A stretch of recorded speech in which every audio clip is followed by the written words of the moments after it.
नमस्ते दोस्तों, जय Hind to all of you. कैसे हैं आप लोग? उम्मीद करते हैं बढ़िया होंगे।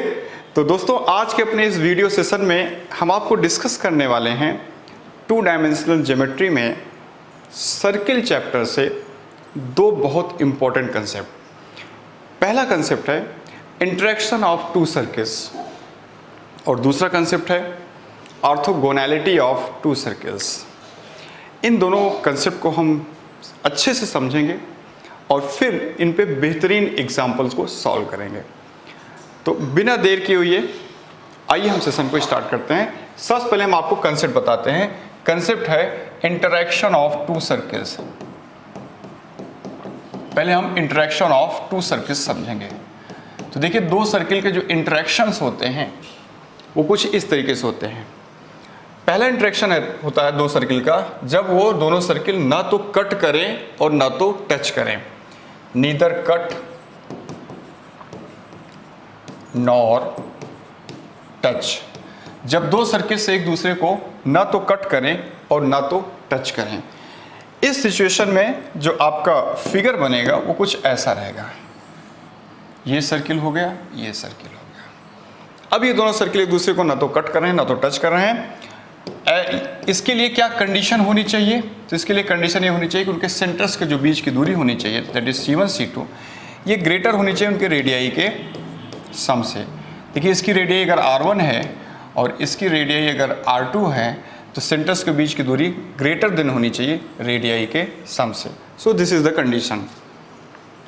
अब आपको यहाँ पे नंबर ऑफ कॉमन टेंजेंट्स भी पता करने हैं।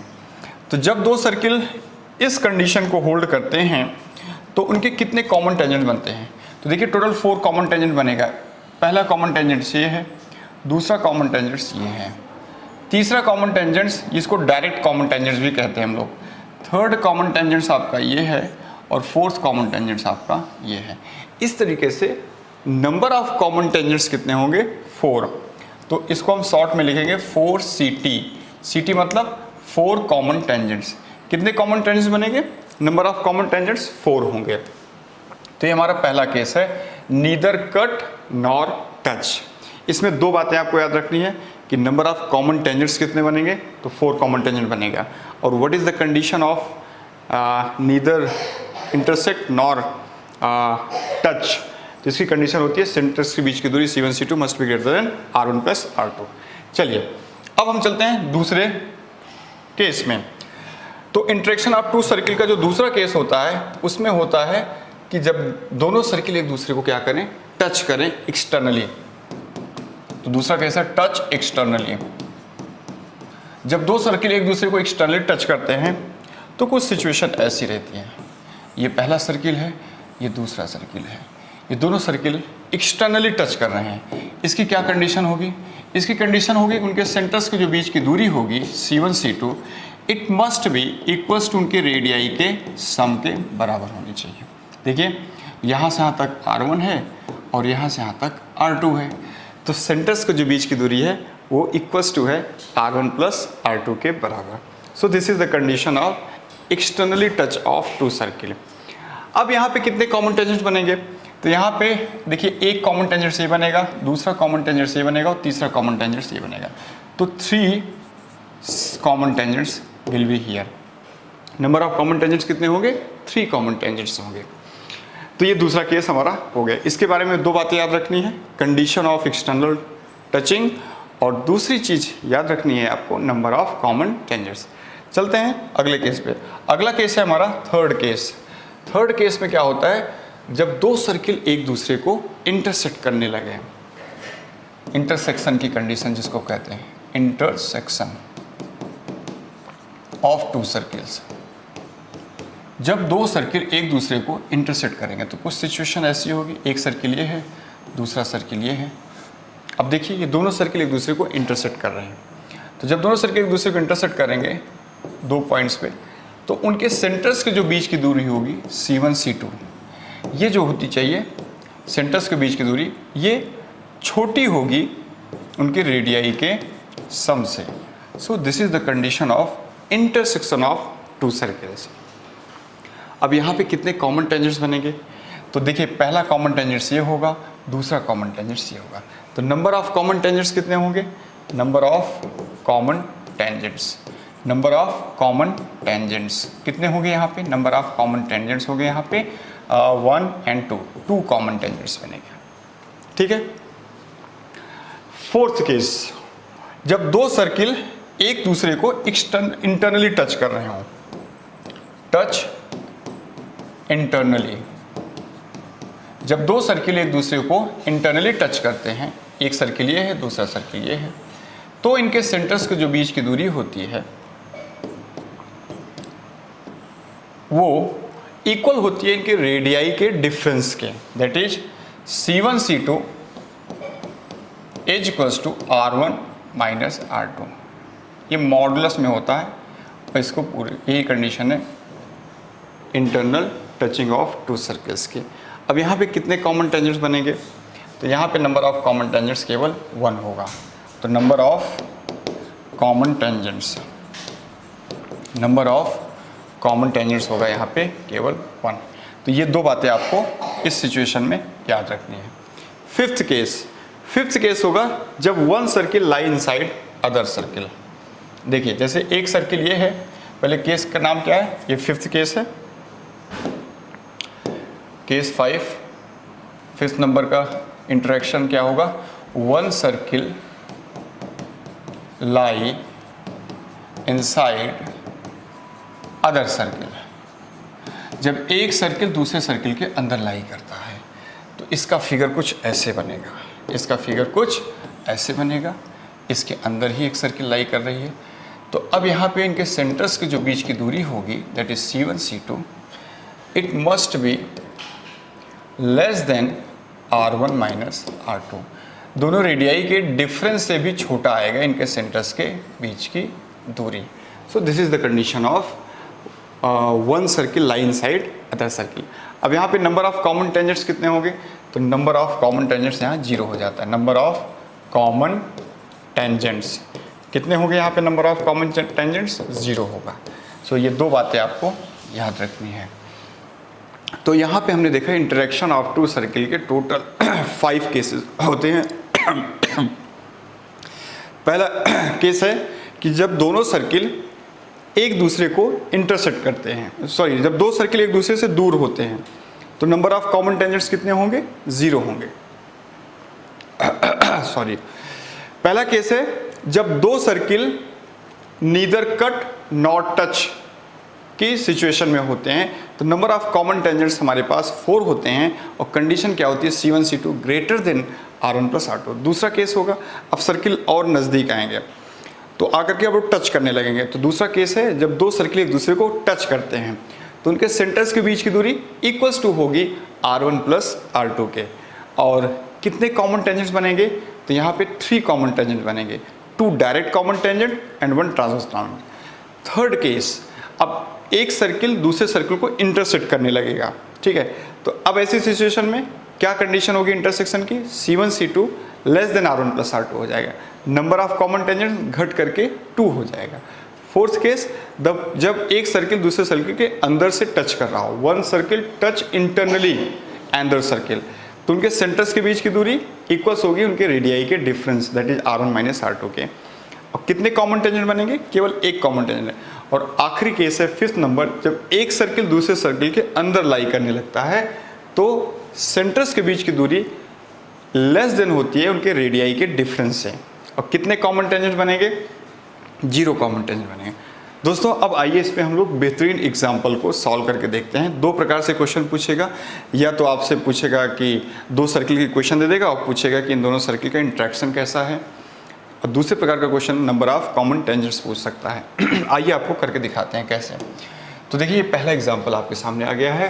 कह रहा है which of the following system is correct, the 2 circles this one and this one are such that. ये पूछ रहा है कि इन दोनों सर्किल का इंट्रैक्शन कैसा होगा। इससे पहले एक बहुत इंपॉर्टेंट बात और मैं आपको बता देता हूँ कि जब भी 2 सर्किल के इंट्रैक्शन की बात होगी तो सबसे पहले आपको टचिंग की कंडीशन चेक करनी है। टचिंग, सबसे पहले आपको टचिंग की कंडीशन चेक करनी है। अगर टचिंग फेल करता है फिर आपको इंटरसेक्टिंग की कंडीशन चेक करनी है, इंटरसेक्टिंग की कंडीशन चेक करनी है। और जब इंटरसेक्टिंग की कंडीशन फेल करता है तो फिर आपको चेक करना है नो कट नो टच की कंडीशन, और या तो वन लाई इनसाइड अदर, इसकी कंडीशन आपको चेक करना है। ये हायरार्की आपको याद रखना है। जब भी दो सर्किल के इंटरेक्शन पे क्वेश्चन आएगा तो सबसे पहले आपको उन दोनों सर्किल पे टचिंग की कंडीशन चेक करनी है, फिर उसके बाद इंटरसेक्टिंग की कंडीशन चेक करनी है। अगर टचिंग फेल कर जाता है तो इंटरसेक्टिंग की कंडीशन चेक करनी है। इंटरसेक्टिंग फेल करेगा तो आपको थर्ड नंबर पे वन लाइन साइड अदर की कंडीशन चेक करनी है या नो कट नो टच की कंडीशन चेक करनी है। So this is the hierarchy. एक बात तो ये हो गई। अब इसी को फॉलो करते हुए आइए इस एग्जाम्पल को सॉल्व करते हैं। तो इसमें हमें दो सर्किल दिया हुआ है। अब आइए पहले हम इन दोनों सर्किल के इक्वेशंस को ध्यान से देखते हैं। तो जो हमारा पहला सर्किल है वो आपको दिख रहा है x square plus y square minus 2x minus 3 equals to 0। ये हमारी पहली सर्किल की इक्वेशन आपको दिया हुआ है। आइए इस पहले सर्किल का सेंटर और रेडियस पता करते हैं। तो इसका सेंटर हो जाएगा C1। क्या हो जाएगा, x के कोफिशिएंट को हाफ करके साइन बदलिए 1, और y है नहीं, y कोफिशिएंट 0 है, तो ये सेंटर हो जाएगा। इसका रेडियस R1 कितना हो जाएगा, तो x के कोफिशिएंट का स्क्वायर दैट इज 1 का square 1 plus 0 and minus minus plus 3 हो जाएगा ना। क्या रूल होता है, g square plus f square minus c का होल अंडर रूट। इसको लगाएंगे तो ये 2 आ जाएगा, तो R1 2 आ गया। ठीक है। अब देखिए हमारा जो दूसरा सर्किल दिया हुआ है वो ये है आपका, ये हमारा दूसरा सर्किल है। इस दूसरे सर्किल को ध्यान से देखिए, इस दूसरे सर्किल को ध्यान से देखिए। इस दूसरे सर्किल का जो सेंटर हो जाएगा C2, वो क्या हो जाएगा, x के कोफिशिएंट को हाफ करके साइन बदल दीजिए तो 2 हो जाएगा। y के कोफिशिएंट को हाफ करके साइन बदल दीजिए तो y का कोफिशिएंट -6 से हाफ करेंगे तो -3, साइन बदलेंगे 3। और इसका रेडियस कितना हो जाएगा, इसका रेडियस हो जाएगा 2 का स्क्वायर 4 प्लस 3 का स्क्वायर 9 और माइनस माइनस प्लस 8, इसी का अंडर रूट कितना आएगा, रूट 21 आ जाएगा। ठीक है, ये आ गया। अब दोस्तों हमने इन दोनों दिए हुए सर्किल के सेंटर्स पता कर लिए, रेडियस पता कर लिए। अब आइए इनके सेंटर्स के बीच की दूरी निकालते हैं, C1 C2। इनके सेंटर्स के बीच की दूरी निकालते हैं डिस्टेंस फॉलो से। 2 - 1 1 का स्क्वायर 1 प्लस 3 - 0 3 का स्क्वायर 9, तो रूट 10 आ गया। सेंटर्स के बीच की दूरी कितनी आ गई, रूट 10 आ गई। ठीक है। अब सेंटर्स के बीच की दूरी जो आई है ये क्या रेडियाई के सम के बराबर है या डिफरेंस के बराबर है, आइए चेक करते हैं। मतलब पहले हम इसके टचिंग की कंडीशन चेक करेंगे। टचिंग कंडीशन क्या होती है, सेंटर्स के बीच की दूरी इक्वल्स टू होना चाहिए R1 plus minus R2। R1 plus R2 होता है एक्सटर्नल टचिंग के लिए, R1 माइनस R2 होता है इंटरनल टचिंग के लिए। तो सेंटर्स के बीच की दूरी C1 C2 क्या R1 प्लस माइनस R2 हो रहा है, आइए पहले चेक करते हैं। सेंटर्स के बीच की दूरी रूट 10 आई, R1 हमारे पास है 2 और R2 हमारे पास है रूट 21। ना तो इनके सम के बराबर आएगा रूट 10 और ना तो इनके डिफरेंस के बराबर आएगा रूट 10। इसका मतलब ये दोनों एक दूसरे को टच नहीं कर रहे हैं, टच नहीं कर रहे हैं। तो अब आइए दूसरे स्टेप पे चेक करते हैं क्या ये दोनों एक दूसरे को इंटरसेक्ट कर रहे हैं। तो आइए चेक करते हैं। तो इंटरसेक्शन में क्या होगा, इनके सेंटर्स के बीच की दूरी लेस देन होनी चाहिए इनके रेडियाई के सम से। तो रूट 10 की वैल्यू लगभग होगी 3 पॉइंट समथिंग। ठीक है, 3 पॉइंट समथिंग होगी, 3 पॉइंट समथिंग होगी, 3 पॉइंट समथिंग ले लीजिए, जैसे 2 ले लीजिए। वहीं पे ये देखो ये R1 है आपका 2, R1 प्लस R2 कितना होगा, वहीं पे R1 प्लस R2 कितना होगा, आइए चेक करते हैं R1 प्लस R2 कितना होगा। तो R1 है 2 और प्लस R2 है रूट 21। तो आइए चेक करते हैं, देखते हैं कितना है। ये लगभग आएगा आपका, ये 2 है ही है और प्लस ये रूट 21 कितना होगा, रूट 21 4 और 5 के बीच का कोई डेटा है, दैट इज 4 पॉइंट मान लीजिए 3 है, तो कितना होगा 6.3 हो गया, लगभग 6.3 होगा। अप्रोक्स वैल्यू इसकी 6.3 हो जाएगी। तो ये अप्रोक्स वैल्यू आपको दे रहा है 6.3। तो आप देखिए C1 C2 लेस देन है नहीं R1 प्लस R2 से, C1 C2 is less than R1 plus R2। C1 C2 है सेंटर्स के बीच की दूरी 3.2 और R1 प्लस R2 है आपका 6.3। इसका मतलब C1 C2 is less than R1 plus R2. So this is the condition of intersection of two circle. इसलिए दोनों सर्किल क्या होंगे? They intersect each other. Hence option B is correct one for this question. आइए ऐसे ही एक और example आपको हम सॉल्व करके दिखाते हैं। ये दूसरा एग्जाम्पल कह रहा है the two circles this one and this one, क्या कर रहे हैं एक दूसरे को, ये दोनों सर्किल का इंट्रैक्शन पूछ रहा है कैसा है। तो पहले सर्किल का जो सेंटर है दोस्तों वो क्या होगा, जरा देखिए। पहले सर्किल सेंटर हो जाएगा, एक्स कोफिशिएंट को हाफ करके साइन बदलेंगे और फिर वाई कोफिशिएंट को हाफ करके साइन बदलेंगे, और रेडियस क्या हो जाएगा इसका R1, इसका R1 हो जाएगा 1 + 9 - 6, कितना हुआ 2 आ जाएगा। वहीं पे दूसरे सर्किल की इक्वेशन से आइए C2 निकालते हैं। क्या हो जाएगा C2 दूसरे सर्किल इक्वेशन से, तो एक्स कोफिशिएंट को हाफ करके साइन बदलेंगे और वाई कोफिशिएंट को हाफ करके साइन बदलेंगे, और R2 क्या हो जाएगा इसका √ऑफ एक्स कोफिशिएंट के हाफ का स्क्वायर प्लस वाई कोफिशिएंट के हाफ का स्क्वायर माइनस कितना हो जाएगा ये -15। इसको सिंप्लीफाई करेंगे तो हो जाएगा -6 और 24 1/2 आ जाएगा, तो रेडियस आ गया 1/2। तो दोस्तों इस तरीके से हमने इन दोनों सर्किल की इक्वेशन से सेंटर्स और रेडियस पता कर लिए। अब आइए इनके सेंटर्स के बीच की दूरी निकालते हैं। इनके सेंटर्स के बीच की दूरी हम निकालेंगे यूजिंग डिस्टेंस फार्मूला। तो देखिए क्या आता है 1 - 5/2 का स्क्वायर दैट इज हो जाएगा 9/4 प्लस -3 - 3 का स्क्वायर दैट इज 0 √ में, तो ये 3/2 आपको दे देगा। अब देखिए इनका रेडियस भी हमने निकाल रखा है।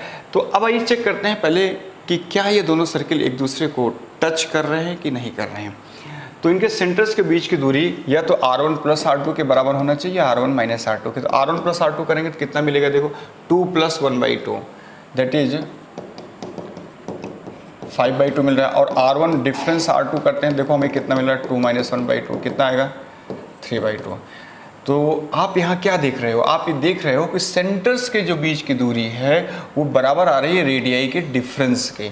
It means they touch each other, और वो भी कैसे, इंटरनली कि एक्सटर्नली।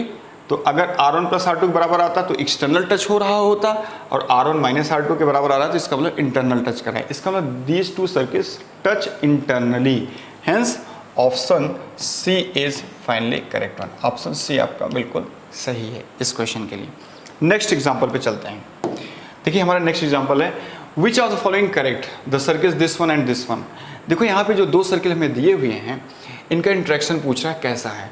तो आइए सबसे पहले जो पहला सर्किल दिया हुआ है इसका हम लोग सेंटर पता करते हैं। तो पहले सर्किल का सेंटर क्या होगा, पहले सर्किल का इक्वेशन आपके सामने लिखा हुआ है।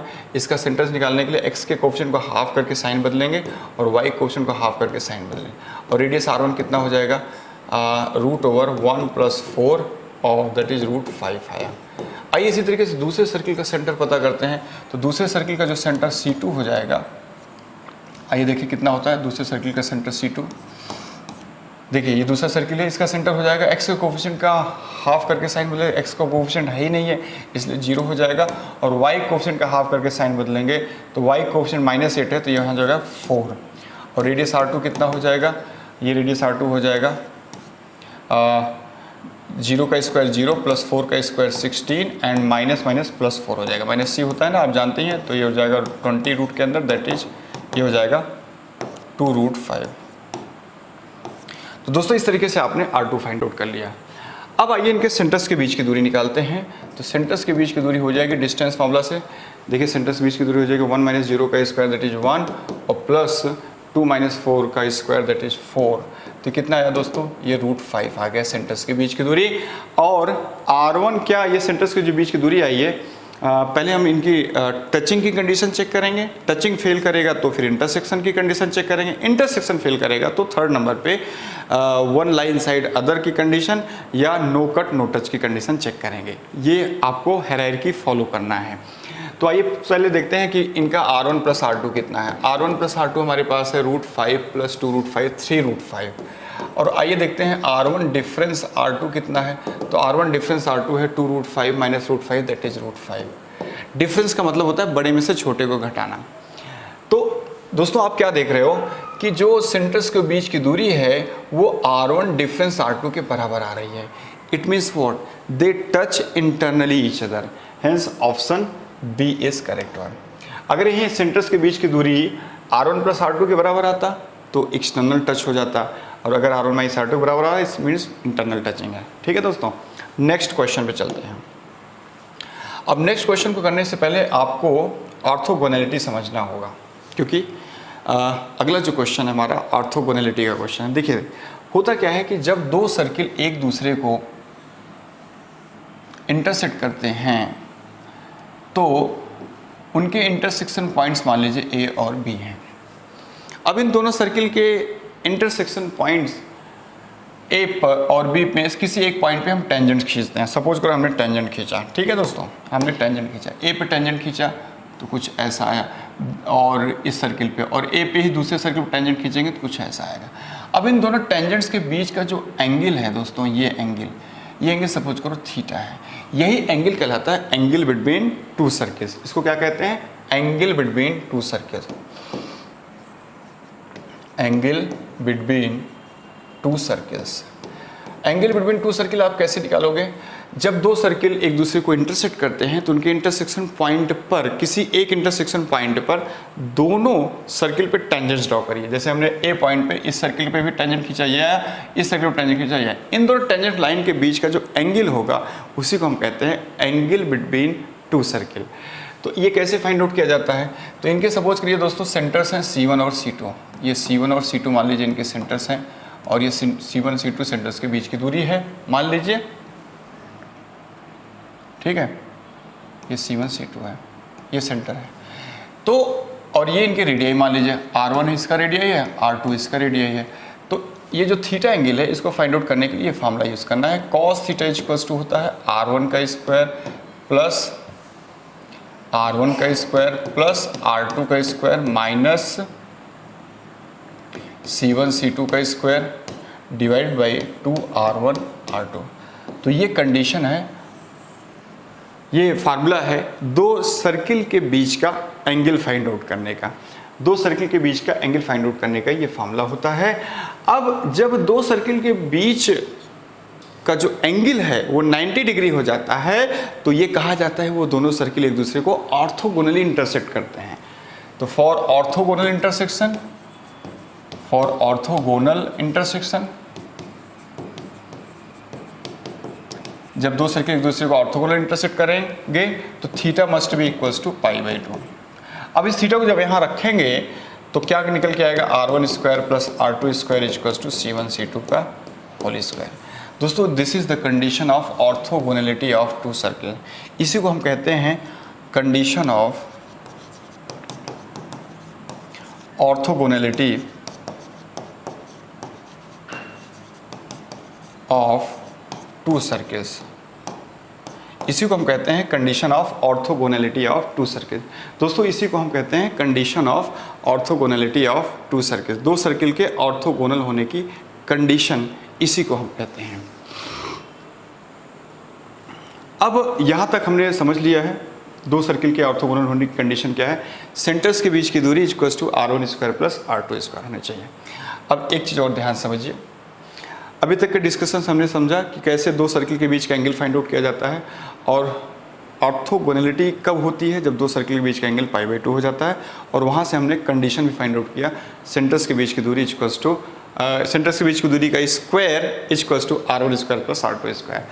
अब यहाँ पे आपको एक चीज़ हम बता देते हैं, condition of orthogonality. Condition of orthogonality दोस्तों, जब दो सर्किल एक दूसरे को 90 डिग्री पे इंटरसेक्ट करते हैं तो उनको कहते हैं कि दे आर ऑर्थोगोनल सर्किल। जब दो सर्किल एक दूसरे को 90 डिग्री पे इंटरसेक्ट करते हैं तो ये बोला जाता है कि दे आर ऑर्थोगोनल सर्किल। अब इसके लिए दो कंडीशन मैं आपको बता रहा हूँ, दोनों ही आप याद रखिएगा। पहली कंडीशन होती है सेंटर्स के बीच की दूरी का square equals to R1 square plus R2 square. दोस्तों ये कंडीशन एक है, और एक दूसरी कंडीशन है ऑर्थोगोनैलिटी की 2G1 G2 plus 2F1 F2 equals to C1 plus C2। It is also a condition of orthogonality of two circle. ये कंडीशन ऑफ ऑर्थोगोनैलिटी को तब लगाइएगा जब सेंटर्स एंड रेडियस गिवन, जब सेंटर्स एंड रेडियाई गिवन, जब circle के centres and radii given होगा तो आपको ये कंडीशन लगा करके जो भी क्वेश्चन पूछ रहा है वो डिस्कस करना है। लेकिन अगर आपको इक्वेशन ऑफ सर्किल गिवन, अगर आपको इक्वेशन ऑफ सर्किल गिवन है तो फिर आप इस कंडीशन को लगा करके ऑर्थोगोनलिटी डिस्कस करिएगा। अब इन दोनों पे एक एक एग्जांपल करके हम आपको समझाते हैं। सबसे पहले देखिए हमने दो कंडीशन बताए हैं। ये कंडीशन कब लगाएंगे हम लोग, जब सेंटर्स एंड रेडियाई गिवन, और ये कंडीशन कब लगाएंगे, जब इक्वेशन ऑफ सर्किल गिवन और फिर वो ऑर्थोगोनलिटी की डिस्कशन कर रहा हो। देखिए ये पहला example, if two circles this one cut orthogonally then the value of k. देखिए दोस्तों जो पहला सर्किल दिया हुआ है, पहले तो इसको सही फॉर्म में लिख लेते हैं।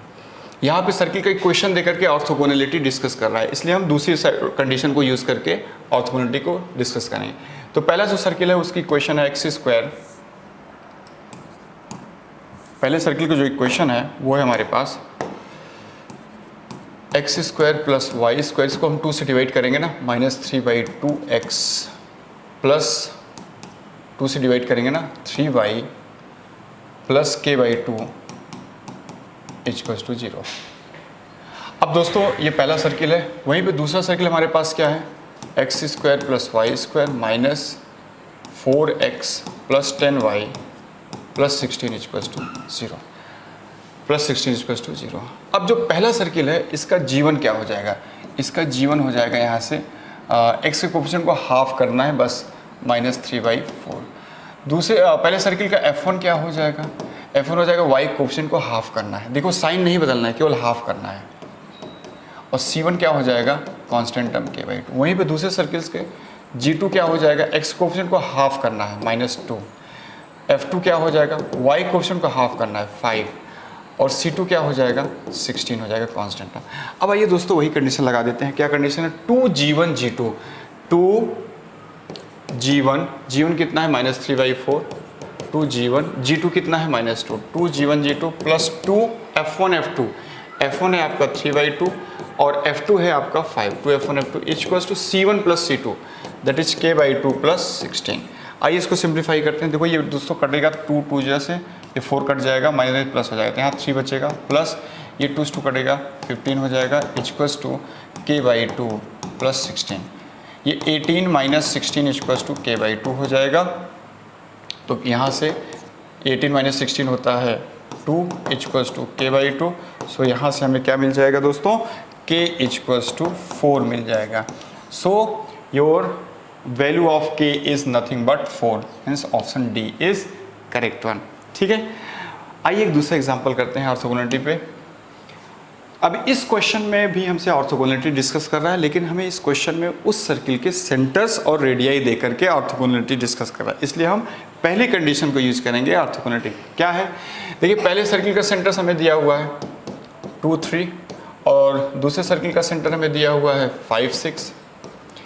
रेडियाई उनके क्या कर रहे हैं, इक्वल रेडियाई है, 2 सर्किल्स ऑफ सेम रेडियाई, तो R1 भी R है और R2 भी R है। तो अब हमसे पूछ रहा है then what is the value of R। चलिए दोस्तों, सिंस दे आर ऑर्थोगोनल,